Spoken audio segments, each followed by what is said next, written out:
All right, sir. Thank you for being a guest and talking about your story as a Black librarian. I'm your host, Rodney Freeman, but we have with us Richard Ashby. Sir, how are you doing today? I'm doing great. How are you? Oh man, I'm good. So we're doing this. So you're our first guest. So we're testing everything with you. Okay.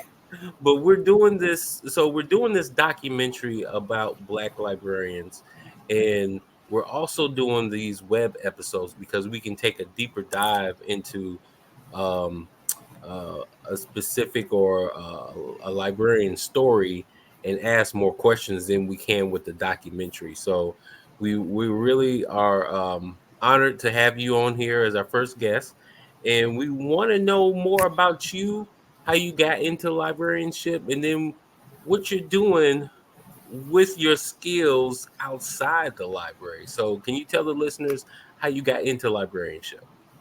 Well, I got into librarianship at the age of 15.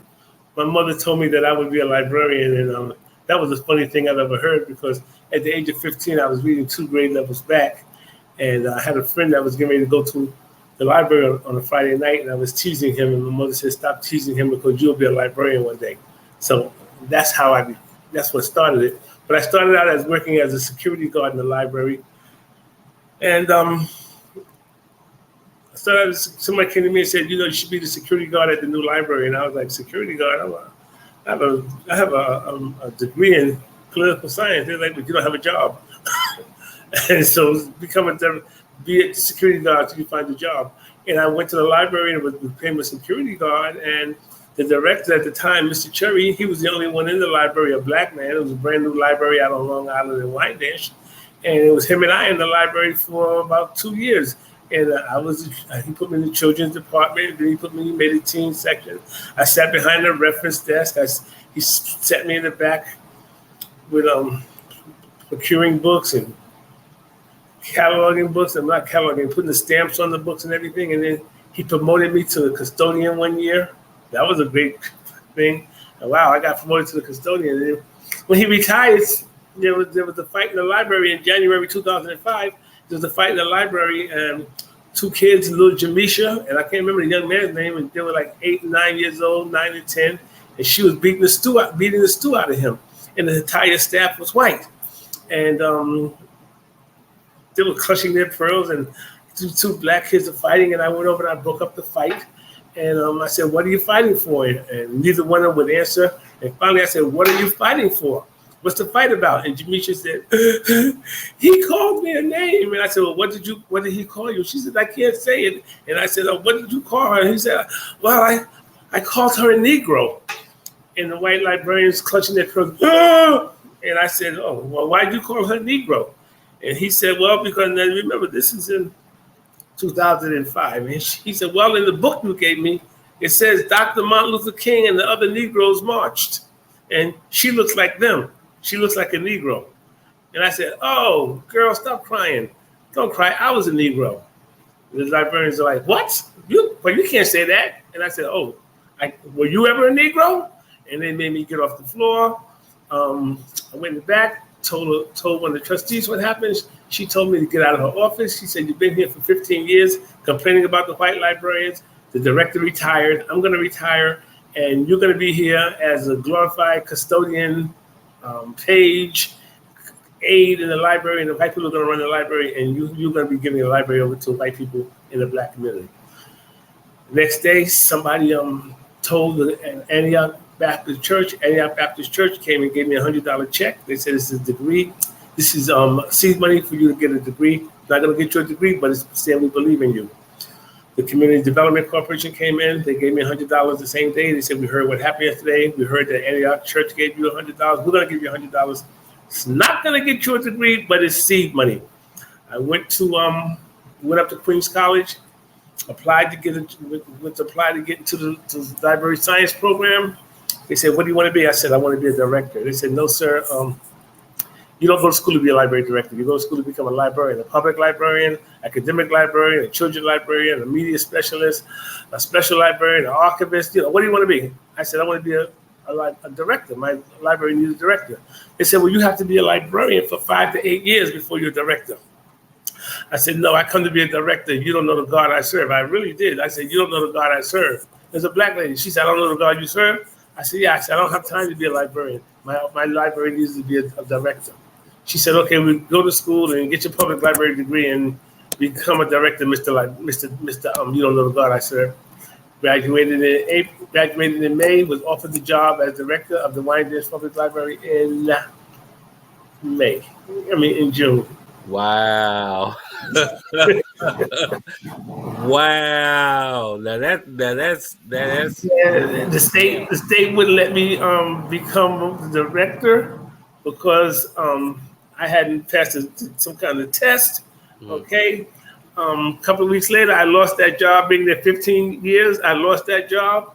And I started my company called Literacy Nation. And I was in Philadelphia. Darren Cartman, a librarian, a brother in Philadelphia, and a fellow AFIA brother. He said, I heard you got this company called Literacy Nation, whose motto is with literacy and justice for all, because without liberty, you can't have any, without literacy, you can have no liberty. So I'm having this radio station, WURD, come to my library. Now, this is in Philly. I was living in New York at the time, and I just got married, got fired like right after I got married. And he said, come to the library and do a program about Literacy Nation. I did this program about Literacy Nation. When I walk out of the library, on the steps of the Philadelphia Free Library on Baltimore and Market, there's a lady, and she says, I heard you on the radio. I heard you talk about Literacy Nation and how you want your own library. Well, I'm going to give you your own building. And I said, the building? You going to give me my own building? She goes, yeah. What would you do in it? I said, what would I don't know. She goes, you said you'd make a library. I said, yeah, I'd make a library. I said, but I can't take the building because I can't afford the rent, the gas, the heat, the phone bill. I can't afford any of that. She said, I didn't ask you any of that. I asked you, did you want your own building? And I said, I would love to take the building. And she had the keys. I said, I would love to take the building, but I can't. She said, why not? I said, because I'm married to a black woman. I can't come home with any keys talking about somebody gave me a building. So give me your phone number, and my wife and I will call you tonight, and we'll talk about it. I go home that evening. I remember I'm unemployed. My wife said, how'd the job search go today? I said, well, I didn't search for a job. My friend invited me to be on the radio, and I went on this radio show. This lady offered me a building. My wife said, offered you a building? I've been living in Philadelphia all my life. Nobody ever offered me a building. You're here for like 2 weeks, and the lady offered you the building? Who is this lady? We called the lady. So happy she lived 5 doors down for us. We went over, nice lady. She gave us the keys. We opened our own building, in this section called the Bottoms in Philadelphia, on Mount Vernon and 38th. On Mount Vernon and 38th Street. I went back to Philadelphia Free Library. I took classes in English as a second language, tutoring and reading, and we opened up our own library. Went to a place called the book thing in Baltimore, and we got books. We went to a company called I can't think of the name of the company, but that books, Just Books, I think it was, and we had books from Just Books, and we opened up a library with 5,000 books. And since it was my own library and I opened it up, I made myself director, and I did that for 2 years. And then I applied for the director's job at the York Public Library, and I had a heavy social media presence, and I did a lot of programming. Yeah. They wanted to hire me at that library, but in between that, we came to work one day, and there was a bullet hole in the door. And my wife said, it was a very, very bad area. There was a lot of prostitution and drug dealing. My wife said, well, you got to close the building up because there's a bullet hole in the door, and the bullet came through the building and lodged right next to where you sit. And so when she left, she said, get a U-Haul and get a storage space and put all the books in there, and we'll find something else. But when she walked out the door, God said, hey, you ain't got to listen to her. I said, God, I'm married to a black woman. He said, you don't have to listen to her. Do not close this library up. Take some books and some tables and all the laptops and put them on the sidewalk and do your librarianship from the sidewalk. Just run some cords outside to hook up everything. And I did it. I set the library up on the sidewalk. And my wife came home that night. She goes, what are you doing? I said, God said, set the library up on the sidewalk. And she said, oh, so now you're the sidewalk librarian. And that's how I got my handle, the Sidewalk Librarian. Okay. And I'm on the corner where other brothers usually sell drugs. And they would come up and they would say, yo, what you doing? I said, yo, I'm slinging books. What you slinging? And since I was on their space, but I was giving the kids in the community free books, what decent self-righteous drug dealer is going to beat up a little librarian and giving away books to kids? And so I started going around the country, setting up libraries on sidewalks in the community as a sidewalk librarian. Then I got hired at the library in Yeadon as the library director, closed that library down and became the director of the Yeadon Public Library. They hadn't had a director for 5 years. I went there and got that back running again. I went up to Pittsburgh. I thought I was going to be there for 3 years to get that up and running again. It took me a year and a half. Now I'm down here in Sharon Hill. I've been here. It was closed for 2 years. Hadn't had a director for 5 or 6 years. We have that up and running. We one of the best libraries in the state.